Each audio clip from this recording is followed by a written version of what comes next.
बिस्मिल्लाहिर्रहमानिर्रहीम। अस्सलाम वालेकुम। मैं हूँ ईमान फ़ातिमा और आप देख रहे हैं कुवैत न्यूज़। अगर आप कुवैत के हालात और वाक़यात से बाखबर रहना चाहते हैं तो वीडियो को मुकम्मल देखें, चैनल को भी सब्सक्राइब कर दें और साथ में ही लगे बेल आइकन को भी दबा दें ताकि हमारी नई आने वाली वीडियो का नोटिफिकेशन आपको मिलता रहे।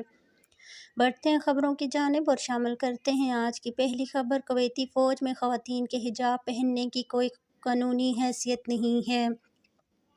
कुवैती ख़वातीन को फ़ौज में लाज़मी तौर पर हिजाब पहनने का फ़ैसला इम्तियाज़ी सलूक को तश्कील देता है और ये गैर आइनी है, इसकी कोई कानूनी हैसियत नहीं है। तफ़सीलात के मुताबिक आइनी कानून और अमली माहिरीन ने मुतफ़क्का तौर पर इस बात पर इत्तफ़ाक़ किया है कि नायब वज़ीर आज़म और वज़ीर दफ़ा शेख हामिद जाबर अल आला की तरफ से जारी करदा इस फ़ैसले में कि कुवैती ख़वातीन को इस शर्त पर फ़ौज में भर्ती किया जाएगा कि इन्हें हिजाब पहनना होगा। मुलाज़मत की दरख्वास्त दखन के दरमियान इम्तियाज़ी सलूक को तश्कील देता है और ये गैर आइनी है, इसकी कोई कानूनी हैसियत नहीं है।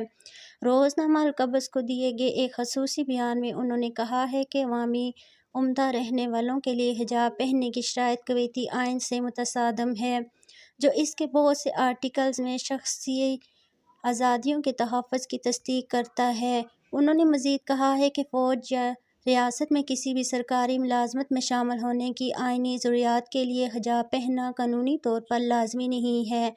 उन्होंने इस महसूस पैराग्राफ़ी से मुतासरा एक ख़ातून शहरी की वज़ाहत की है कि हिजाब न पहनने की वजह से अगर इसकी फ़ौज में शमूलियत की दरख्वास्त मुस्तरद कर दी जाती है तो इस फ़ैसले को आइनी अदालत में चैलेंज कर सकती है और करेगी। माहिरीन का कहना है कि हम एक सूल रियासत में रहते हैं जो फ़तवा की बजाय कानून और आइन के तहत चलती है और किसी भी अवामी अहदे पर तैनात होने वाली अफराद पर एक ख़ुसूसी लिबास कोड नाफिज करना और मुदाखलत और ज़ाती आज़ादियों की खिलाफ वर्जी की नुमाइंदगी करता है।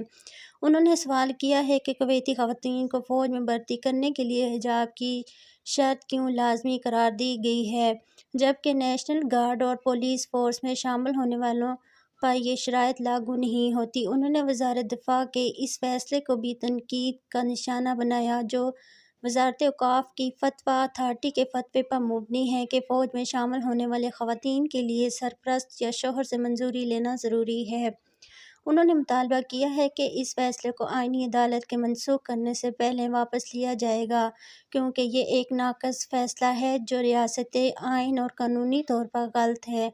अब तक के लिए इतना ही। मज़ीद ख़बरों के लिए देखते रहिए कुवैत न्यूज़ सेंटर और मुझे दीजिए इजाज़त। अल्लाह हाफ़िज़।